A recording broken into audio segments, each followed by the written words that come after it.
आत्मीय शिक्षक बंधू आणि भगिनींनो नमस्कार।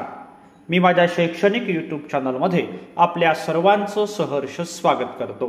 आजचा आपला व्हिडिओचा विषय हा अत्यंत महत्त्वाचा आहे। 7व्या वेतन आयोगाच्या अनुषंगाने जे कर्मचाऱ्यांचे थकीत हप्ते आहे त्यातल्या थकीत हप्त्याच्या पार्श्वभूमीवर नागपूरच्या अधिवेशनामध्ये महत्त्वाची मागणी ही पूरक मागण्याच्या निमित्तानं समोर आलेली आहे। त्यातला एक महत्त्वाचा भाग आज आपण या व्हिडिओच्या माध्यमातून समजून घेणार आहोत। अशाच प्रकारच्या विविध शैक्षणिक बातम्या समजून घेण्यासाठी माझ्या या यूट्यूब चॅनलला लाईक आणि सबस्क्राइब करा अशी नम्र विनंती मी आपल्याला या व्हिडिओच्या माध्यमातून करतो आहे। सोबतच 7व्या वेतन आयोगाच्या अनुषंगाने आपल्या जिल्ह्यामध्ये कर्मचाऱ्यांना कोणता हप्ता मिळालेला आहे ते आपण कमेंट बॉक्समध्ये जरूर नमूद करू शकता। यासोबतच शालेय शिक्षण विभागाचे विविध शासन निर्णय आणि परिपत्रके समजून घेण्यासाठी डिस्क्रिप्शन बॉक्समध्ये विविध प्रकारच्या लिंक्स या उपलब्ध आहे, त्याचाही उपयोग आपण या निमित्तानं घेऊ शकता। आता आपण या पूरक मागण्या काय आहेत ते समजून घेऊया। आपल्याला वर एकदम स्क्रीनवर दिसत आहे पूरक मागण्या 2023-24 या संदर्भातल्या आहेत। या ठिकाणी आपल्याला जे काही रक्कम दिसत आहे ती सर्व रक्कम रुपये हजारात आहे हे या ठिकाणी लक्षात घेण्याची गरज आहे।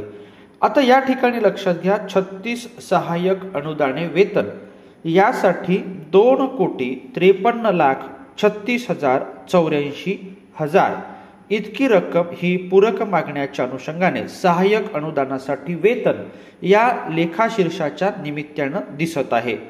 0 आणि 12 अशासकीय माध्यमिक शाळांमध्ये जादा तुकड्या उघडणे अनिवार्य या अनुषंगाने हा लेखाशीर्ष आणि ती रक्कम दिसते आहे। त्यानंतरचा आहे 36 सहाय्यक अनुदाने वेतन राज्यातील प्राथमिक माध्यमिक व उच्च माध्यमिक अनुदानित शाळांमधील कार्यरत व सेवानिवृत्त शिक्षक आणि शिक्षकेतर पदांचे वेतन निवृत्ती वेतन 7व्या वेतन आयोगाचा 3रा व 4था हप्ता प्रदान करण्यासाठी रुपये 27,28,41,26,000 इतक्या अतिरिक्त निधीची तरतूद करण्याचे ठरविण्यात आले आहे। या ठिकाणी दोन महत्त्वाच्या बाबी दिसतात।